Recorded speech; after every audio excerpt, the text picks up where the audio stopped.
Sore itu, terminal kota dipenuhi hiruk-pikuk. Suara klakson, teriakan calo, dan deru mesin angkot berpadu jadi satu. Di antara keramaian itu, seorang anggota TNI berpakaian sipil, Serkajaya, melangkah santai setelah turun dari angkot. Ia baru saja pulang dari perjalanan dinas. Niatnya hanya ingin segera sampai rumah. Namun pandangannya terpaku saat melihat seorang preman bertubuh besar bernama Bowo tengah memaki seorang ibu tua. Ibu itu hanya tak sengaja menyenggol Bowo saat berjalan. Namun makian yang keluar sungguh keterlaluan. Serkajaya mengernyit. Ada yang salah di sini. Dengan langkah mantap, Serkajaya menghampiri Bowo. Nadanya tetap tenang, bahkan sopan. Kita ini hidup bermasyarakat, Mas. Jangan kasar begitu. Apalagi sama orang tua. Seketika, suasana sekitar berubah hening. Bowo menghentikan makiannya dan menatap Jaya tajam. Matanya menyipit, mulutnya mengatup rapat, menahan amarah. Bagi Bowo, teguran itu adalah penghinaan di hadapan banyak orang. Ia tak tahu bahwa pria di depannya adalah seorang anggota TNI. Ia hanya melihat orang biasa yang berani menantangnya di wilayah kekuasaannya tanpa pikir panjang. Bowo bersiul pendek kode yang langsung dimengerti oleh keempat temannya. Riko si kurus, bermuka garang, Ucok yang dikenal brutal, Jack si perokok berat, dan Togar si tinggi besar. Dalam hitungan detik, Serkajaya sudah dikepung. Tatapan warga yang semula iba berubah menjadi takut. Tak ada yang berani ikut campur. Bowo mendekat lebih jauh. Bau alkohol menyengat dari mulutnya. Sok pahlawan ya. Cek, mau mati lu, gumam Bowo sambil meninju telapak tangannya sendiri. Serkajaya masih mencoba bersabar. Ia mengangkat kedua tangannya, berusaha menenangkan. Saya nggak cari ribut, tapi cara kalian ini salah. Hargai orang lain, ucapnya pelan. Namun Bowo dan Tuman Temonnya sudah dibutakan ego. Pukulan pertama melayang ke wajah Serkajaya.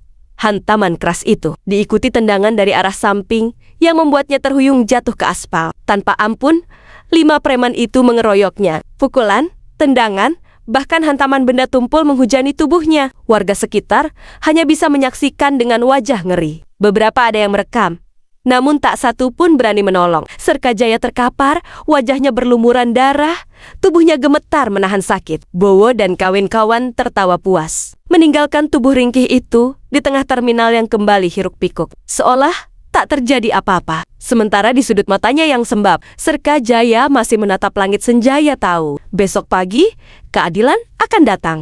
Malam itu, kabar tentang pengeroyokan seorang anggota TNI menyebar cepat. Rekan-rekan Serkajaya di Kesatuan mendengar berita itu dari mulut ke mulut, hingga akhirnya sampai ke telinga Letda Satria, komandan yang terkenal tegas sekaligus dihormati. Wajah Letda Satria mengeras saat melihat kondisi Serkajaya yang terbaring lemah di rumah sakit dengan wajah lebam dan luka-luka. Sorot matanya dingin, rahangnya mengeras. Ia berdiri tanpa banyak bicara. Hanya satu kalimat yang keluar lirih namun penuh amarah. Besok pagi, kita tuntut keadilan. Pagi harinya, sebelum matahari sepenuhnya naik, puluhan anggota TNI telah berkumpul di halaman markas. Suasana begitu hening, namun udara terasa panas membara. Seragam hijau rapi terpasang, sepatu Lars berkilau, dan di mata setiap prajurit terpancar satu hal: kemarahan. Letda Satria berdiri di depan mereka. Suaranya mantap. Hari ini bukan soal balas dendam, ini soal harga diri. Kita tunjukkan siapa yang harus dihormati. Semua prajurit mengangguk tegas. Tak ada yang bersuara, tak ada yang bercanda. Derap langkah sepatu Lars mulai terdengar di terminal kota. Warga yang biasa lalu lalang perlahan melambat, menoleh, lalu saling berbisik dengan wajah cemas. Puluhan prajurit mendekat perlahan, mengepung terminal dari berbagai sisi. Pedagang menghentikan aktivitasnya.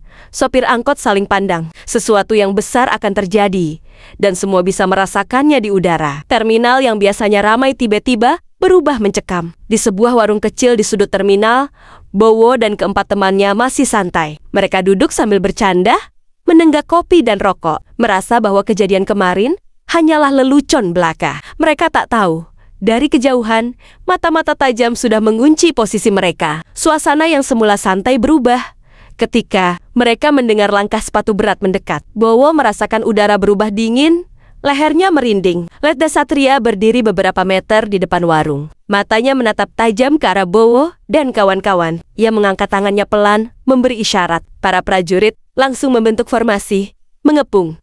Perlahan, saat mata Letda Satria bertemu dengan mata Bowo yang mulai panik, bibirnya hanya tersenyum tipis. Ia menunjuk tanpa bicara. Salah satu prajurit berbisik pelan, "Itu mereka, Komandan." Dalam sekejap, wajah-wajah preman itu berubah pucat. Nafas mereka mulai memburu. Tak ada jalan keluar. Beberapa anggota TNI dengan sigap bergerak menutup semua akses keluar. Jalan-jalan kecil di sekitar terminal dipenuhi sosok berseragam hijau. Tak ada celah untuk lari. Bowo berdiri dengan gugup, bibirnya gemetar. Bro, kabur!" Serunya dengan suara parau. Tapi langkah kakinya sendiri terasa berat. Ketakutan mulai merayap. Riko panik. Jack pucat, Togar mendadak kaku. Mata mereka liar mencari celah. Namun dinding manusia itu makin mengepung rapat. Dari kejauhan, Serkajaya muncul. Meski wajahnya masih lebam dan kakinya pincang, ia berdiri tegak. Setiap langkahnya seolah membawa beban kemarahan dan harga diri yang terinjak. Pandangannya tajam menembus jantung para preman yang kini benar-benar kehilangan keberanian. Tak ada satupun kata keluar dari mulut Jaya.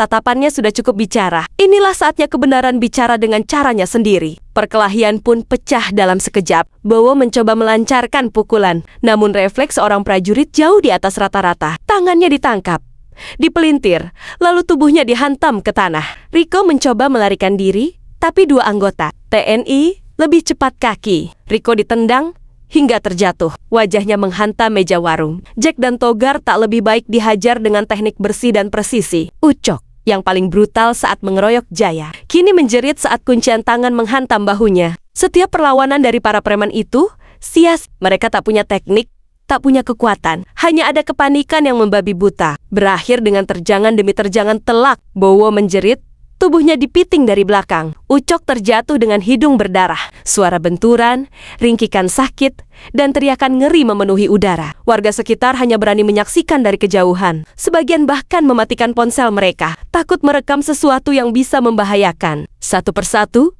kelima preman itu tumbang. Wajah mereka babak belur, nafas tersengal, lutut bergetar. Tak ada lagi tawa sombong seperti kemarin. Mereka dipaksa duduk di tanah, tangan di belakang kepala, dikelilingi prajurit yang tetap siaga. Keheningan sesaat meliputi terminal. Mereka semua tahu, di hadapan hukum, tak ada kekuasaan jalanan yang bisa menolong mereka. Harga diri lima preman itu telah dikubur di tempat yang sama di mana mereka pernah menindas tanpa ampun.